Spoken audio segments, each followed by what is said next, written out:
Hello student, my name is Bhavna Mathur, lecturer electronics from GWPC Ajmer. आज मैं आपको EL 307 linear integrated circuit and design subject के अंदर unit 1 start कर रही हूँ। यूनिट 1 है IC fabrication. IC means integrated circuit कि इंटीग्रेटेड सर्किट किस प्रकार से बनाया जाता है। इंटीग्रेटेड सर्किट में एक सिंगल सिलिकॉन चिप पर एक्टिव व पैसिव दोनों एलिमेंट्स को लगाया जाता है तथा आपस में कनेक्शन बनाए जाते हैं। ये chip 50 by 50 miles cross section की होती है।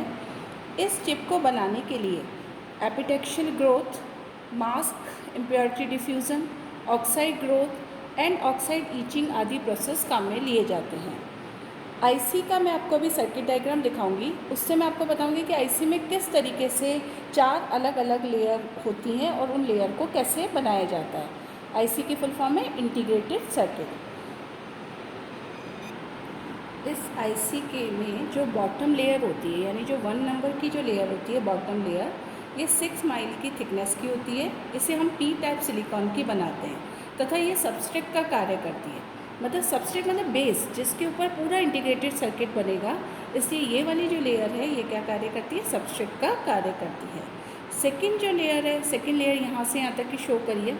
सेकंड लेयर में क्या होता है, एन टाइप की होती है तथा ये बहुत ही थिन होती है, बहुत ही पतली होती है, जिसे सबस्ट्रेट के ऊपर ग्रो करते हैं। एन टाइप जो लेयर है इसको किसके ऊपर ग्रो किया हमने, सबस्ट्रेट के ऊपर ग्रो किया।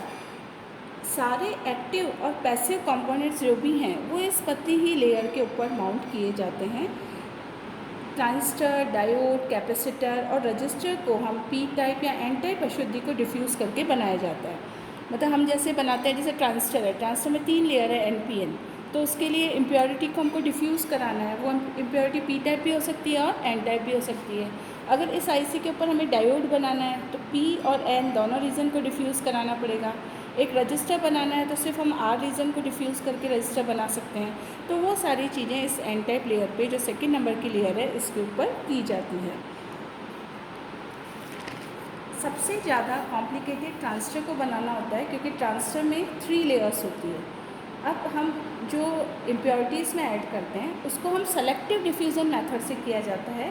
और ऐसा ही, क्योंकि क्या होता है, जब भी हम आईसी बनाते हैं, इंटीग्रेटेड सर्किट बनाते हैं, उसकी हर लेयर के बाद, जैसे पहले अगर हमने पी टाइप सबस्ट्रेट बनाया तो उसके बाद वापस से हम इस पर क्या चढ़ा देते हैं, SiO2 की एक लेयर चढ़ा देते हैं। फिर SiO2 की लेयर में ओपनिंग करी जाती है, नेक्स्ट इम्प्योरिटी डिफ्यूज़ की जाती है, जैसे एन टाइप करी, फिर एन पे पी करी। तो इस तरह से सेलेक्टिव डिफ्यूज़न करके हम यहाँ पे इम्प्योरिटीज़ को डिफ्यूज़ कराते हैं।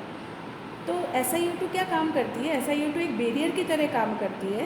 ये क्या होता है कि जो इम्प्योरिटीज़ हैं, जो वेफर में इम्प्योरिटीज़ आ रही है उनको कंट्रोल करती है और अनडिज़ायर्ड इम्प्योरिटी को आने से रोकती है। ये SiO2 का वर्क है। तो जो थर्ड लेयर है, ये अपन ने शो की है छोटी सी थर्ड लेयर, ये है SiO2 लेयर है। तो ये क्या करती है, अशुद्धि को अंदर आने से रोकती है। वैसे तो ये इम्प्योरिटी को आने देती है, लेकिन सेलेक्टिव डिफ्यूज़न, जहाँ हम चाहते हैं वहीं से इम्प्योरिटी डिफ्यूज़ हो, बाकी एरिया से इम्प्योरिटी डिफ्यूज़ ना हो, तो हम SiO2 लेयर का क्या पर्पस कहते हैं कि ये इम्प्योरिटीज़ को अंदर आने से रोकती है। जिस क्षेत्र में एन या पी रीजन की अशुद्धि को मिलाना है, जैसे ये एन टाइप लेयर थी, इसमें अब हमको ये पी टाइप इम्प्योरिटी डिफ्यूज़ करानी है, तो यहाँ से सेलेक्टिव मेथड से यहाँ से ये इसमें ओपनिंग की जाती है और पी टाइप इम्प्योरिटी डिफ्यूज़ कराई जाती है और वापस से SiO2 लेयर को चढ़ा दिया जाता है। तो जिस एरिया से हमें एन टाइप या पी टाइप इम्प्योरिटी को मिलाना है, वहाँ से SiO2 लेयर को हटाते हैं। किसी निश्चित स्थान से SiO2 लेयर को हटाने के लिए हम जो प्रोसेस काम में लेते हैं वो है ईचिंग प्रोसेस या फोटोलिथोग्राफिक प्रोसेस बोलते हैं। अगर हमें यहाँ से हटाना है तो फोटोलिथोग्राफिक प्रोसेस काम में लेंगे। उसके बाद अगर हमें एन टाइप, पी टाइप इनके कनेक्शन चाहिए तो कनेक्शन करने के लिए हम एक 4th लेयर लगाते हैं, जो कि ऊपर ये ब्लैक कलर की शो की गई है, डार्क थर्ड के जस्ट ऊपर। थर्ड तो SiO2 है। 4th जो लेयर है वो एल्यूमिनियम मेटल की होती है। ये कंपोनेंट्स के बीच में कनेक्शन बनाने के लिए काम में आती है। तो ये पर्टिकुलर जो हमने डिज़ाइन किया है, आईसी डिज़ाइन की है, ये किसी एक सर्किट के लिए है। उसके बारे में मैं आपको नेक्स्ट क्लास में बताऊंगी। तो बेसिकली हमारे को क्या समझ में आया कि पहली लेयर है वो तो है सबस्ट्रेट। सबस्ट्रेट वो होता है जिस पे हम और सारी इम्प्योरिटीज़ को डिफ्यूज़ कराते हैं या जिस पे पूरा सर्किट बनता है। तो ये तो हो गया P type substrate, this is the first layer. Second जो लेयर होती है वो एन टाइप होती है। इसमें ही आप PN इम्प्योरिटी डिफ्यूज़ करा के डायोड ट्रांजिस्टर रेजिस्टर बनाते हो। थर्ड जो लेयर है हमारी वो है SiO2 लेयर, जो सेलेक्टिव डिफ्यूज़न को परमिट करती है, बाकी अशुद्धि को आने से रोकती है या इम्प्योरिटी को आने से रोकती है। और इनमें से कनेक्शन करने के लिए हम फोर्थ लेयर होती है वो होती है एल्यूमिनियम मेटलाइजेशन। तो इस तरीके से ये होता है। अब जो ये नाम लिखे हैं बेस कलेक्टर, ये मैं आपको डायग्राम के साथ समझाऊंगी किस में ये चीज़ है। तो इस तरीके से IC के अंदर 4 लेयर्स बन रही है। इंटीग्रेटेड सर्किट के कुछ एडवांटेज हैं। जैसे हम इंटीग्रेटेड सर्किट में हमने पढ़ा होगा कि एक सिंगल चिप के ऊपर बहुत सारे कंपोनेंट्स को माउंट किया जा सकता है, तो इसका ये बहुत बड़ा एडवांटेज है। तो फर्स्ट एडवांटेज हम एक कह सकते हैं कि तो इसकी कॉस्ट कम होती है, क्योंकि एक तो लार्ज क्वांटिटी में बनाया जाता है और बहुत सारे कंपोनेंट्स को एक सिंगल चिप के ऊपर माउंट किया जाता है। नेक्स्ट एडवांटेज इसका साइज़ छोटा होता है। थर्ड है इसमें रिलायबिलिटी ज़्यादा होती है, क्योंकि सारे कंपोनेंट्स हमने ना यहाँ पे बनाए हैं, यहाँ उसकी सोल्डरिंग नहीं करी है। अगर सोल्डरिंग ये करते हैं हम तो कई बार से जॉइंट ओपन रहने की संभावना रहती है, लेकिन इसमें कंपोनेंट्स को क्या किया है आपने, कंस्ट्रक्ट किया है, तो इनकी रिलायबिलिटी ज़्यादा होती है। इसके अलावा ICs की इंटीग्रेटेड सर्किट की परफॉर्मेंस अच्छी होती है। इन सब एडवांटेज के कारण आजकल हम IC प्रेफर करते हैं। अब IC के बारे में हम पढ़ेंगे कि बेसिक मोनोलिथिक इंटीग्रेटेड सर्किट क्या होता है, इसको बनाने के लिए क्या स्टेप्स हम काम में लेते हैं। अभी जो हमने डायग्राम देखा, इसमें हमने इस कॉन्फ़िगरेशन को हमने नाम दिया इंटीग्रेटेड सर्किट। बेसिकली इसका पूरा नाम होता है मोनोलिथिक इंटीग्रेटेड सर्किट, क्योंकि ये एक सिंगल सिलिकॉन चिप पे बनता है। मैंने आपको भी बताया कि इंटीग्रेटेड सर्किट का सबसे बड़ा एडवांटेज है कि एक सिंगल चिप के ऊपर अपन बहुत सारे कंपोनेंट्स को माउंट कर सकते हैं। तो मोनोलिथिक एक ग्रीक शब्द है जो 2 शब्दों से मिलकर बना है, मोनोस एंड लिथोस। मोनोस का मतलब होता है सिंगल व लिथोस का मतलब होता है स्टोन, यानी एक सिंगल स्टोन पे क्या कर रहे हैं हम, बहुत सारे कंपोनेंट्स को माउंट कर रहे हैं, इसलिए इसको कहा जाता है IC, मोनोलिथिक IC। अब मोनोलिथिक सर्किट बनाने के लिए कुछ स्टेप्स काम में लेते हैं, वो स्टेप्स मैं आपको बताती हूँ। जैसे सबसे फर्स्ट स्टेप है एपिटेक्शियल ग्रोथ। कि एपिटेक्शियल ग्रोथ क्या होती है, P टाइप सबस्ट्रेट के ऊपर जो N टाइप की लेयर हमने करी, वो N टाइप की एपिटेक्शियल लेयर ग्रो की जाती है। मतलब P टाइप तो सबस्ट्रेट है, सबस्ट्रेट मतलब बेस, जिसके ऊपर ये सारे कंपोनेंट्स को हम क्या करेंगे, माउंट करेंगे। तो जो P टाइप अभी मैंने आपको दिखाया था, P टाइप बेस लेते हैं, उसके ऊपर N टाइप इम्प्योरिटी डिफ्यूज़ कराते हैं, फिर उसके ऊपर SiO2 लेयर चढ़ाते हैं, फिर एल्यूमिनियम मेटल की लेयर चढ़ाते हैं। तो उसमें से जो सेकेंड लेयर थी वो क्या थी, P टाइप सबस्ट्रेट के ऊपर N टाइप लेयर थी, उस N टाइप लेयर को हम बोलते हैं एपिटेक्शियल लेयर। एपिटेक्शियल लेयर ग्रो की जाती है। इसकी जो थिकनेस होती है वो 25 माइक्रोमीटर होती है तथा इसकी रेजिस्टिविटी 10 ओम सेंटीमीटर होती है। और Na मतलब एक्सेप्टर्स जो इम्प्योरिटी आइटम मिलाया है इसमें, P टाइप है ना, तो P टाइप N टाइप है, तो इसमें Na जो इम्प्योरिटी का कंसनट्रेशन है वो होगा 1.4 × 10⁻15 एटम्स पर सेंटीमीटर क्यूब, यानी 1 सेंटीमीटर क्यूब वॉल्यूम में 1.4 × 10⁻15 एटम्स इम्प्योरिटी के मिलाए जाते हैं। N टाइप जो एपिटेक्शियल लेयर है, इसकी रेजिस्टिविटी P टाइप सब्सट्रेट पर निर्भर नहीं करती है, यानी P टाइप सब्सट्रेट पर इसकी रेजिस्टिविटी निर्भर नहीं करेगी। इसकी पॉलिशिंग व क्लीनिंग करने के बाद पूरे वेफर पर SiO2 लेयर चढ़ा दी जाती है। SiO2 लेयर के लिए हमें क्या चाहिए, ऑक्सीजन के एटमॉस्फेयर में 1000 डिग्री सेंटीग्रेड तक इस क्रिस्टल को गर्म किया जाता है। SiO2 लेयर अशुद्धि को क्रिस्टल में जाने से रोकती है। यानी हमने क्या किया, सबसे पहले P टाइप सब्सट्रेट ले लिया, P टाइप सब्सट्रेट में जो N टाइप इम्प्योरिटी डिफ्यूज़ कराई उसे हम बोलते हैं एपिटेक्शियल लेयर, और इस प्रोसेस को, इस स्टेप को बोलते हैं एपिटेक्शियल ग्रोथ। हर लेयर चढ़ाने के बाद हम इस क्रिस्टल के ऊपर SiO2 लेयर चढ़ा देते हैं, क्योंकि SiO2 लेयर की ये विशेषता होती है कि क्रिस्टल में अशुद्धि को आने से रोकता है तथा सेलेक्टिव डिफ्यूज़न के द्वारा ही इसमें इम्प्योरिटी को हम मिलाते हैं। तो इसका एडवांटेज ये है कि यह अशुद्धि को जाने से रोकता है। नेक्स्ट स्टेप है आइसोलेशन डिफ्यूज़न। अभी जैसे मैंने आपको जो फिगर बताया था उसमें SiO2 लेयर को 4 जगह से हटाया गया है। मैं आपको वापस से डायग्राम दिखा देती हूँ और फिर इस आइसोलेशन डिफ्यूज़न को एक्सप्लेन करती हूँ। जैसे हम इन सारी स्टेप को समझने के लिए जैसे एक डायग्राम कंसिडर करते हैं, ये डायग्राम है, इसमें ये दोनों क्या लिए गए, हमने डायोड लिए हैं। अब ये डायोड कैसे कनेक्टेड है, बैक टू बैक, यानी दोनों के एनोड आपस में जुड़े हुए हैं। ये और इधर इस वाले के कैथोड से हमने फर्स्ट नंबर टर्मिनल बाहर निकाला है, जहाँ इनके दोनों एनोड कनेक्टेड हैं उस पर से एक रेजिस्टेंस लगा के बाहर जो टर्मिनल है उसको 2 नंबर टर्मिनल बताया है, और इसके जो कैथोड से कनेक्शन निकाल रहे हैं, मान लो ये D1 है, ये D2 है, तो इसको 3rd नंबर नाम दिया गया है। और जो ये ट्रांजिस्टर हम फॉर्म कर रहे हैं, कैसा ट्रांजिस्टर है, NPN है, तो ये NPN है। तो इसमें से हमने क्या कर दिया, इधर 5 नंबर पिन बाहर निकाल रहे हैं, इधर 4 नंबर। मतलब इस सर्किट को हमें डिज़ाइन करना है किस पे, IC पे, इंटीग्रेटेड सर्किट डिज़ाइन करना है। तो इससे हम कैसे बनाएंगे, क्या स्टेप्स होगी, वो हम कंसिडर कर रहे हैं। हालांकि जो ये स्टेप्स है ये जनरल है, ये सब में काम आती है, जैसे एपिटेक्चुअल लेयर बनाना, सबस्ट्रेट लेना, this is common to all, SiO2, aluminium metallisation. तो हम अगर इस डायग्राम को देखें तो हमें क्या चाहिए इसके अंदर हमें क्या क्या चीज़ चाहिए जिसके अंदर हमें इम्प्योरिटी को डिफ्यूज़ कराना है, उस हिसाब से हम देखें। तो इसमें देखिए दो तो इसमें क्या है, डायोड है।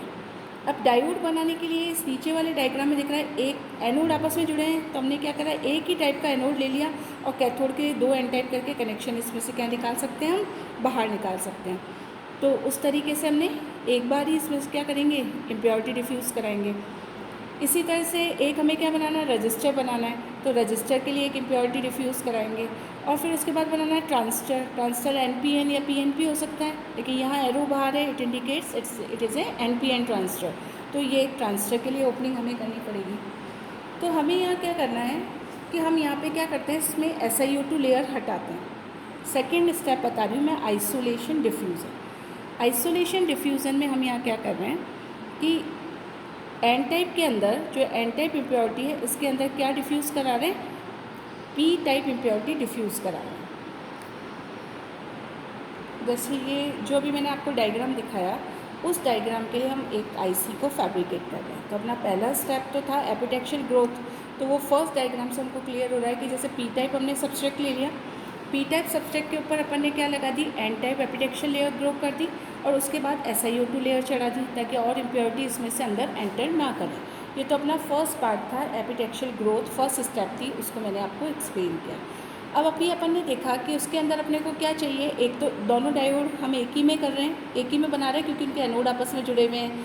तो दोनों डायोड के लिए ओपनिंग करनी है, एक ट्रांजिस्टर के लिए करनी है और एक रजिस्टर के लिए करनी है। तो ऐसा करने के लिए अब जैसे सेकंड डायग्राम में दिख रहा है कि इन 3 जगह आपको इम्प्योरिटी डालनी है, लेकिन उससे पहले आपको क्या करना है, अगर जैसे पूरी एन टाइप लेयर थी तो पूरी में ही आप अगर एंटर करोगे, रजिस्टर भी बनाओगे, ट्रांजिस्टर भी बनाएंगे और डायोड भी बनाएंगे, तो ये आपस में क्या हो जाएंगे, शॉर्ट हो जाएंगे। तो हमें इस एन टाइप एपिटेक्चुअल लेयर को अलग अलग करना है ताकि कोई भी कंपोनेंट जो शॉर्ट ना हो, जब हम जिसको चाहें शॉर्ट करना वही हो। तो इसके लिए अपन ने क्या किया, 3 रीज़न चाहिए अपने को एन टाइप, जिसमें अपन एक में डायोड बनाएंगे, एक में ट्रांजिस्टर बनाएंगे और एक में रजिस्टर करेंगे। तो इन तीनों को आपस में सेपरेट करने के लिए 4 जगह हमको क्या करनी पड़ी, ओपनिंग करनी पड़ी। मतलब 4 जगह से SiO2 लेयर को हटाना पड़ा। तो यहाँ से दिख रहा है कि अपने को SiO2 लेयर यहाँ से हटा दी, यहाँ से हटा दी, यहाँ से हटा दी, यहाँ से।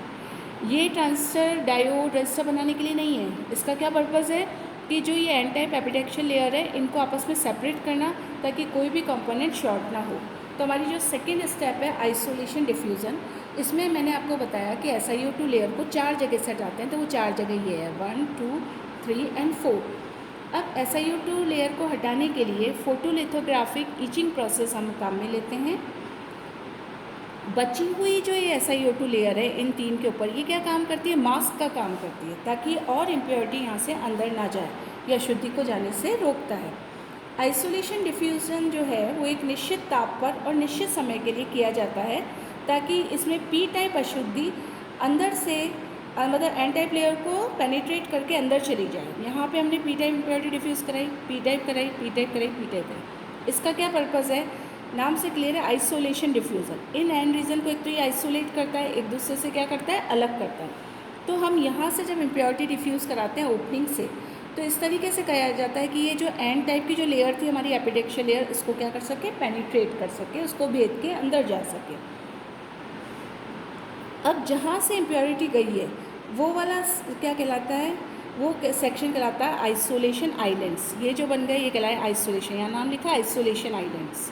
ये 3 आइसोलेशन आइलैंड क्यों का, क्योंकि ये तीनों इस P टाइप इम्प्योरिटी से क्या हो गए, सेपरेट हो गए। तो जो सेक्शन आइसोलेशन आइलैंड या आइसोलेशन क्षेत्र कहलाता है जिसमें इम्प्योरिटी अंदर नहीं जा रही है और जो एन टाइप का है, यानी ये एन टाइप का है, इसमें इम्प्योरिटी नहीं जा रही क्योंकि इसके ऊपर SiO2 लेयर है, तो ये कहलाते हैं आइसोलेशन आइलैंड। आइसोलेशन इसलिए क्योंकि आपस में एक दूसरे से आइसोलेट हो गए by this P type layer, इस पी पॉजिटिव लेयर के। पी पे प्लस साइन बताता है कि यहाँ पे इम्प्योरिटी का कंसंट्रेशन ज़्यादा रखा है। यहाँ तो हमने लिखा है सिंपल पी टाइप सब्सट्रेट, तो यहाँ तो इम्प्योरिटी का कंसंट्रेशन कम है, लेकिन पी प्लस जहाँ लिखे हैं वहाँ पे इम्प्योरिटी का कंसंट्रेशन क्या है, ज़्यादा है। इसके लिए कौन सी इम्प्योरिटी एंटर कराई, बोरोन को हमने इसमें एंटर कराया। तो ये अपना हुआ सेकेंड स्टेप। इसमें अब अभी मैंने आपको बोला कि इसमें 2 पीएन जंक्शन होते हैं जो कि बैक टू बैक जुड़े होते हैं। डायोड का भी मैंने डायग्राम दिखाया था कि 2 डायोड बैक टू बैक जुड़े हैं, उनके एनोड आपस में जुड़े हैं। तो हमको क्या करना है कि उनके एनोड को तो आपस में जोड़ना है और कैथोड को इलेक्ट्रिकली क्या करना है, आइसोलेट करना है।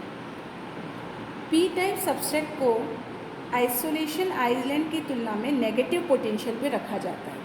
जिसको पी टाइप सब्सट्रेट है, इसे जो ये आइसोलेशन आइलैंड्स बने, इस सेकंड फिगर में ही देखते हैं हम, पी टाइप सब्सट्रेट में ये जो आइसोलेशन आइलैंड बने, इनको क्या रखा जाता है, पी को नेगेटिव पे रखा जाता है। क्यों, ताकि ये क्या रहे, रिवर्स बायस रहे, ताकि पीएन जंक्शन रिवर्स बायस रहे और आइसोलेशन आइलैंड में केवल इम्प्योरिटी की मात्रा पी टाइप सब्सट्रेट से बहुत ज़्यादा होती है। अब ये जो है इसकी कंसंट्रेशन मैंने आपको बताया ज़्यादा है, इम्प्योरिटी का कंसंट्रेशन ज़्यादा रखा है। इम्प्योरिटी का कंसंट्रेशन ज़्यादा रखने से क्या होगा, जो यहाँ डिप्लीशन लेयर बनेगी उसकी क्या होगी, विड्थ कम होगी और डिप्लीशन लेयर जो होगी वो पी पॉजिटिव लेयर में ज़्यादा नहीं फैल पाएगी। हमने जो ये आइलैंड्स थे इनकी तुलना में इस पी टाइप को कैसा रखा, नेगेटिव रखा, तो ये P N junction reverse bias हो गया। रिवर्स बायस होती है, इसमें डिप्लीशन लेयर फैलती है, बट यहाँ पी पॉजिटिव रखने से क्या हुआ, इम्प्योरिटी का कंसंट्रेशन ज़्यादा होने से यहाँ पे डिप्लीशन लेयर ज़्यादा नहीं फैल पाती है। लेकिन क्या होता है, इसमें एक पैरासिटिक कैपेसिटेंस डेवलप हो जाती है। पैरासिटिक का मीनिंग ही है अनडिज़ायर्ड, मतलब जिसकी आपको आवश्यकता नहीं है। अभी यहाँ कैपेसिटर अपने को नहीं चाहिए, बट यहाँ पे अपन देख रहे हैं एक तो ये बॉटम C1 लिखा है, यानी बॉटम मतलब नीचे एक कैपेसिटेंस फॉर्म हो गई C1, दूसरा जो ये साइड वॉल है इनमें कैपेसिटेंस फॉर्म हो गई C2। तो ये जो अनडिज़ायर्ड कैपेसिटेंस आई है ये कहलाती है पैरासिटिक कैपेसिटेंस। अब ये कैसे कैसे है उसके बारे में मैं डिटेल बताती हूँ। यह है आइसोलेशन रीजन और पी टाइप सब्सट्रेट से ट्रांजिशन कैपेसिटेंस CTS से जुड़े होते हैं, यानी जो कैपेसिटेंस डेवलप हुई इसको बोलते हैं ट्रांजिशन कैपेसिटेंस या पैरासिटिक कैपेसिटेंस। ये किस किस के बीच में हुई, अपनी पी टाइप जो अपना सब्सट्रेट हुआ वो और आइसोलेशन रीजन, तो ये तो आइलैंड हो गया, ये भी आइसोलेशन रीजन्स हैं, इनके बीच में ये डेवलप हुई। यह कैपेसिटेंस इस सर्किट के ऑपरेशन को प्रभावित करती है, इसलिए इसे हम कहते हैं पैरासिटिक कैपेसिटेंस। पैरासिटिक कैपेसिटेंस के 2 भाग हैं, जैसे मैंने आपको बताया, bottom C1 and side wall C2। C1 किस लिए है, C1 जो कि किस कारण से हुआ है, बॉटम एन टाइप रीजन और जो ये पी टाइप सब्सट्रेट है इनके बीच में जो हुआ है। कैपेसिटर कैसे फॉर्म होता है, 2 पैरेलल प्लेट होती है और उनके बीच में एक डाइलेक्ट्रिक होता है। तो एन टाइप लेयर एक प्लेट का काम कर रही है, पी टाइप सबसे दूसरी प्लेट का कर रहे हैं। जब ये रिवर्स बायस होते हैं तो यहाँ पे एक डिप्लीशन लेयर बन जाती है, तो एक कैपेसिटेंस इनके बीच में फॉर्म हो जाती है। दूसरी है C2। C2 है जो ये आइसोलेशन आइलैंड्स हैं इनकी साइड वॉल और ये पी रीजन्स के बीच में, ये साइड वॉल और ये पी रीजन्स इनके बीच में ये डेवलप हुई है। अब C1 का मान जो है, वैल्यू ऑफ जो C1 है, बॉटम C1, इसकी वैल्यू वोल्टेज के स्क्वायर रूट के इन्वर्सली प्रोपोर्शनल होती है, यानी C1 is inversely proportional to 1/√V। Voltage कौन सा, रिवर्स वोल्टेज जो इनके बीच में लगाया है उसके इन्वर्सली, उसके अंडर रूट के इन्वर्सली प्रोपोर्शनल होती है। C2 का मान भी वोल्टेज के इन्वर्सली प्रोपोर्शनल होता है, उसी रेशो में बदलता है। इसको अगर मैं ऐसे शो करती हूँ कि जो C1 है, C1 is inversely proportional to under root of V।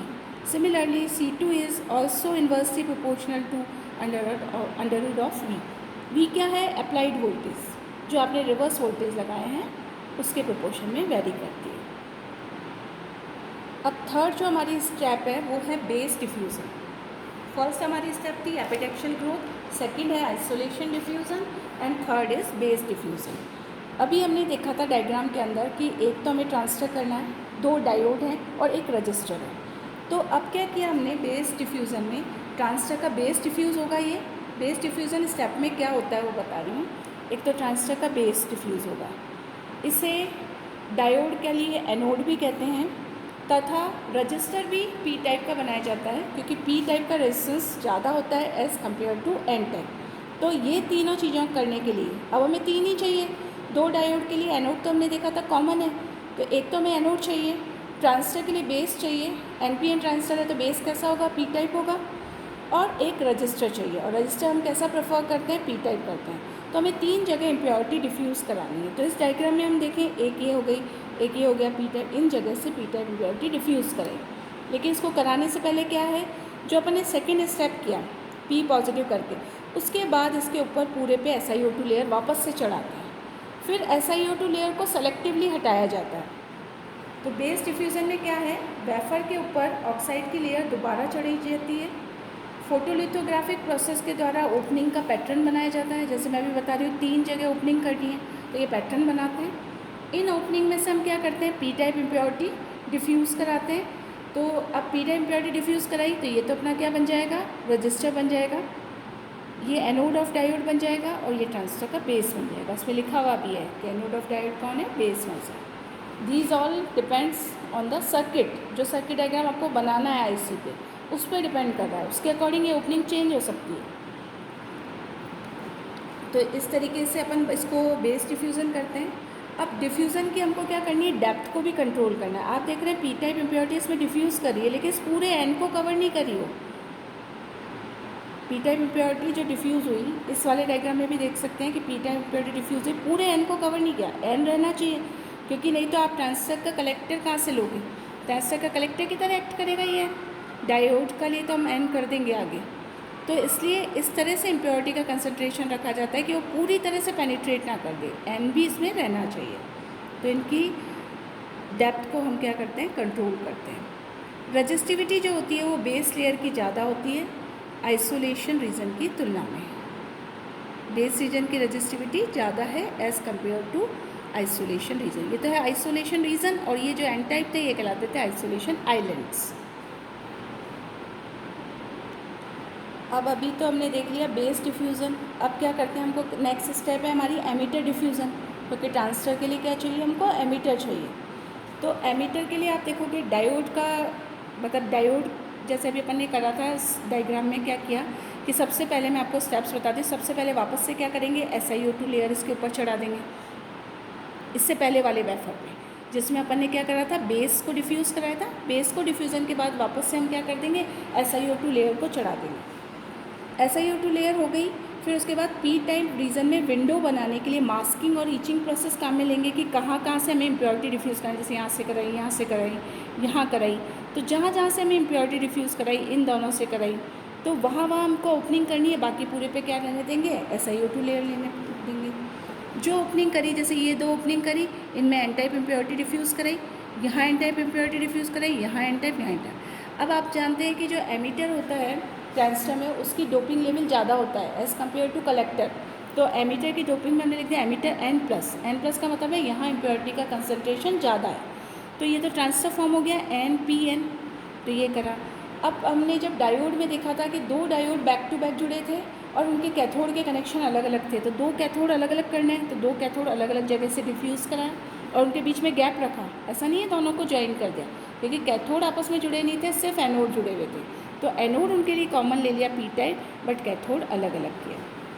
तो इस तरीके से मास्किंग एंड ईचिंग से हमने एन टाइप इम्प्योरिटी डिफ्यूज़ कराई। ये चीज़ कहलाती है एमीटर डिफ्यूज़न, क्योंकि ये जो बन रहा है एन टाइप, ये ट्रांजिस्टर का क्या बना रहा है, एमीटर बना रहा है। इसके अलावा अपन ये दो ओपनिंग देख रहे होंगे, इनका पर्पज़ ये है कि जो कलेक्टर का कनेक्शन बाहर निकालेंगे, तो जब कनेक्शन बाहर निकालते हैं तो वहाँ पे उस पॉइंट का रेजिस्टेंस कम से कम होना चाहिए जिस जगह से आप कनेक्शन निकालते हैं। इसलिए ये इम्प्योरिटी अपन ने यहाँ पे डिफ्यूज़ कराई और यहाँ से हम कनेक्शन निकाल सकते हैं। अब इसके द्वारा क्या किया हमने, ट्रांजिस्टर का एमीटर, डायोड का कैथोड डिफ्यूज़ कराया, और यहाँ पे क्या बन जाती है, जंक्शन कैपेसिटर भी बनाए जाते हैं इस मेथड द्वारा, एमीटर डिफ्यूज़न द्वारा। अब जो विंडो है, एक्स्ट्रा विंडो भी मैंने आपको बताई कि W1 and W2 N region में बनाई, जिनसे हम क्या कर रहे हैं, लीड को कनेक्ट करके कनेक्शन बाहर निकालेंगे। यानी आपस में इंटरकनेक्शन करने के लिए ये विंडो W1 और W2 एक्स्ट्रा कराई है हमने। अब कनेक्शन करने के लिए हम क्या लेते हैं, एल्यूमिनियम मेटल काम में लेते हैं क्योंकि इसका रेजिस्टेंस कम होता है, वो आपस में इनको कनेक्ट करने के काम में आता है। जहाँ एल्यूमिनियम से कॉन्टेक्ट बनाना है वहाँ फॉस्फोरस को बहुत ज़्यादा कंसंट्रेशन में मिलाते हैं, यानी एन टाइप इम्प्योरिटी ज़्यादा कंसंट्रेशन में मिलाई जाती है ताकि कनेक्शन ये अच्छा बन जाए और रेजिस्टेंस कम से कम हो। इसलिए ये जो रीज़न हमने कराए ये कैसे हैं, N+ है, मतलब यहाँ इम्प्योरिटी का कंसंट्रेशन ज़्यादा रखा जाता है। अब ये स्टेप हो गया, उसके बाद क्या करेंगे, उसके बाद हमें वापस से क्या करनी है, SiO2 लेयर चढ़ानी है और कनेक्शन बाहर निकालने के लिए एल्यूमिनियम मेटल को यूज़ करेंगे। अब हमारी 5th स्टेप है एल्यूमिनियम मेटलाइजेशन। तो आईसी पे जो डिफरेंट कंपोनेंट्स हमने बनाए हैं उनको जोड़ने के लिए हम क्या काम में लेते हैं, एल्यूमिनियम मेटल काम में लेते हैं। इसके लिए क्या किया हमने, अभी अपन ने एमिटर डिफ्यूज़न किया, उसके बाद SiO2 लेयर हमने पूरे पे चढ़ा दी, SiO2 लेयर ऊपर से चढ़ा दी। फिर जहाँ से एल्यूमिनियम मेटल का कनेक्शन करना है वहाँ से अपन क्या करेंगे, SiO2 लेयर को हटा के एल्यूमिनियम को मिलाएंगे। तो ये कह रहा है कि एल्यूमिनियम की क्या करते हैं, इसके लिए SiO2 लेयर पूरे पे चढ़ा दी, फिर एल्यूमिनियम की कोटिंग क्या कर दी, पतली कोटिंग पूरे वेफर पे की जाती है। फिर जहाँ से एल्यूमिनियम को हटाना है, जैसे इस जगह से एल्यूमिनियम नहीं है तो जहाँ से हमें एल्यूमिनियम को हटाना है फोटो रजिस्ट टेक्निक वहाँ पे हम काम में लेते हैं। रजिस्टर, डायोड व ट्रांजिस्टर को आपस में जोड़ने के लिए आवश्यक पैटर्न बना लिया। जैसे रजिस्टर है उससे 2 टर्मिनल बाहर निकला था, 2 नंबर का टर्मिनल, तो यहाँ से एल्यूमिनियम मेटल से कनेक्शन बनाया और ये रजिस्टर का बाहर ले लिया, इस कनेक्शन को अंदर तक डाला क्योंकि SiO2 तो इंसुलेटर है, डाइलेक्ट्रिक की तरह काम करेगी, तो पीस से कनेक्शन बाहर निकालने के लिए इसको अंदर इससे कनेक्ट किया, तो इस तरह से बना लिया। फिर हमने ये देखा था कि एनोड सेम होता है, तो एनोड का भी कनेक्शन लेंगे P टाइप का, तो P टाइप का कनेक्शन हमने यहाँ से बाहर ले लिया। दोनों के कैथोड, जो डायोड था उसके कैथोड अलग अलग होते थे तो दोनों अलग कर लिए। एक कैथोड से जो कनेक्शन बाहर निकाला उसको 1 नंबर नाम दिया टर्मिनल को, और जो दूसरे कैथोड से था वो किससे कनेक्टेड था, ट्रांजिस्टर के बेस से। तो यहाँ देखिए दूसरा कैथोड ट्रांजिस्टर के बेस नहीं, यहाँ पे बेस तो P टाइप हो गया, ये इससे, हाँ यहाँ ऊपर से देखेंगे हम, ये किससे कनेक्टेड है, बेस से कनेक्टेड है। ये N अलग है, इसका हमने कनेक्शन बाहर नहीं निकाला क्योंकि इसके ऊपर क्या दिख रही है, SiO2 लेयर दिख रही है। तो जो दूसरा कैथोड है उसको ट्रांजिस्टर के हमने किससे कर दिया, बेस से, तो बेस के यहाँ ओपनिंग कर दी। अब एमीटर का कनेक्शन बाहर ले लिया, वो 5th नंबर टर्मिनल है, और जो ये कलेक्टर है, कलेक्टर का कनेक्शन हमने यहाँ से नहीं निकाला। इम्प्योरिटी तो यहाँ भी डिफ्यूज़ कराई कि हम यहाँ से भी निकाल सकते थे, लेकिन फिर इनको ज्वाइन करने में प्रॉब्लम आ रही थी, इसका बेस को और इसके कैथोड को, इसलिए हमने यहाँ से कनेक्शन ना निकाल के जो हमारा कलेक्टर था उसका यहाँ से कनेक्शन निकाला और उसको 4th नंबर दे दिया नाम, और इस तरह से हम एल्यूमिनियम के थ्रू आपस में कनेक्ट करते हैं कंपोनेंट्स को। इस प्रकार से बहुत ज़्यादा संख्या में एक से ज़्यादा सर्किट हम बना सकते हैं। अब मेटलाइजेशन के बाद इस प्रकार जो बनाया गया वेफ़र है इसको डायमंड टिप टूल के द्वारा अलग अलग कर लिया जाता है। ऐसे बहुत सारे वेफ़र्स बना लिए, एक लंबा सा वेफ़र लेके बॉस पे अलग अलग इस तरह का सर्किट बना लिया, फिर इसको डायमंड टूल से हम क्या करते हैं, अलग अलग कर लेते हैं, कट कर लेते हैं, और हर चिप को सेरेमिक वेफ़र के ऊपर माउंट किया जाता है तथा सूटेबल हेडिंग लिख देते हैं, या तो हम IC नंबर लिख देते हैं कि IC का नंबर क्या है, इसको मैन्युफैक्चरिंग कौन है इसका, वो चीज़ लिख दी जाती है। इस प्रकार से इन 5 स्टेप को काम में लेके सर्किट बनाया जाता है। इस प्रकार से जैसे अभी हमने जो स्टेप्स देखी, तो हमने इस पर्टिकुलर डायग्राम को लेके सारी स्टेप्स देखी। तो अब मैं इसको एक बार, ये डायग्राम नीचे है, इसको मैं आपको क्लियर कर देती हूँ कि कैसे कैसे क्या बना। कि हमने सिर्फ जो रजिस्टर है वो कैसा लेते हैं, हम P टाइप लेते हैं। रजिस्टर से कौन सा टर्मिनल निकला है, 2 नंबर, तो एल्यूमिनियम के मेटल से कनेक्शन करके 2 नंबर पॉइंट हमने इस पर बाहर निकाल दिया। उसके बाद अपन देख रहे हैं कि दोनों के एनोड आपस में जुड़े हैं, तो अपन ने P टाइप एक ही लिया, तो एनोड इनके कॉमन है, लेकिन कैथोड अलग है। एक कैथोड से 1 नंबर निकाल दिया, एक कैथोड से 1 नंबर निकाल दिया। दूसरा कैथोड से क्या लग रहा है, एक तो 3 टर्मिनल बाहर निकल रहा है और ये इसके ट्रांजिस्टर के बेस में जा रहा है, तो दूसरे कैथोड से एक तो 3 बाहर निकाल दिया और ये देखिए एल्यूमिनियम मेटल के थ्रू इसके बेस से जुड़ रहे हैं। नेक्स्ट है ये हमारा ट्रांजिस्टर, तो ट्रांजिस्टर का जो बेस तो हो गया। अब एमीटर है उसको 5th नंबर पिन से, तो एमीटर कैसा है, ये वाला है एमीटर, इससे हमने एल्यूमिनियम का कनेक्शन करके 5th नंबर टर्मिनल बाहर निकाल दिया। और कलेक्टर से 4 नंबर है। कलेक्टर के लिए हमने 2 जगह ओपनिंग की थी, एक तो यहाँ की थी और एक यहाँ की थी। कलेक्टर N टाइप होगा, इसमें यहाँ हम नहीं निकाल सकते क्योंकि नहीं तो ये शॉर्ट नहीं हो पा रहे थे, इसलिए कलेक्टर का कनेक्शन हमने यहाँ ले लिया एल्यूमिनियम मेटल के थ्रू। तो इस तरीके से हम कोई सा भी सर्किट डायग्राम आ जाए उसके लिए हम इसको डिज़ाइन कर सकते हैं। तो अपनी जैसे हो गया, पहले ये कलेक्टर बना, फिर बीच वाला बेस, फिर एन प्लस एमीटर, और एमीटर का डोपिंग ज़्यादा है इसलिए एन प्लस ले लिया हमने। SiO2 लेयर बार बार चढ़ा रहे हैं और कनेक्शन के लिए एल्यूमिनियम मेटलाइजेशन यूज़ ले रहे हैं। तो इस तरीके से आज के लेक्चर में हमने देखा कि IC क्या होती है और किस IC में किसी भी सर्किट को फैब्रिकेट करने के लिए क्या स्टेप्स है, उनके बारे में हमने स्टडी करी। Thank you.